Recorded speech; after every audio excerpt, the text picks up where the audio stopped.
When you look at the flu, for example, you always look across the world to see what they're doing because they get it first. The other side of the world gets it first. They have winter first. They have flu season first. Let's talk about Australia. Australia, someone is the door to our flu season. What have we learned so far from their flu season this year?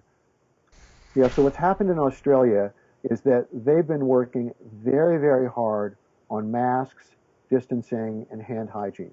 They're doing great with wearing masks. They also worked very hard at getting the flu vaccine out, and record numbers of people got the flu vaccine.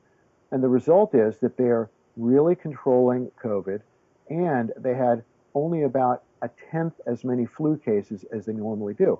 So what we can learn from that is if we mask up, and if we get a lot of people vaccinated, we can also reduce COVID and the flu. I mean, nothing against our friends in Australia, but I don't want to be outdone by the Aussies. I think we can do better here. Hey, man, I'm right there with you. So for parents who are now saying, listen, I got to vaccinate my child and get the flu shot, what is the ideal time for them to get it? Yeah, the best time to get the flu shot is really now, anytime in the next couple of months. Flu usually comes in late November or early December, but sometimes it will come in early to mid-November. And you need to get a flu shot about 2 weeks before you're really protected. So flu vaccine is available now. People should be going out to try and get it for their kids. The U.S. recently, Department of Human Health and Safety, made access to vaccines, including the flu shot, even easier. How is that? Yeah, so flu shots are now really easy for people to get.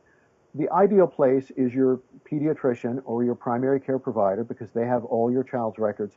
But I get it. A lot of people have a hard time taking off work. It may not be convenient. Many pharmacies, drugstores, community health centers will give vaccines and will give vaccines to young children so people can call ahead and see how young they give the vaccine. Often it's down to 2 or 3 years of age. And the flu vaccine should be covered for every child, but even if somebody didn't have insurance, it's $25. It's really a cheap way to protect your child. And you say get it now and get it fast. Now, and the sooner the better, so that you're protected by the time the flu comes. One thing to remember is that the very youngest infants don't respond well to flu. So under 6 months of age, those kids just don't respond well. The way to protect them is for the mother to get vaccinated and for everybody in the family to get vaccinated to cocoon around that baby.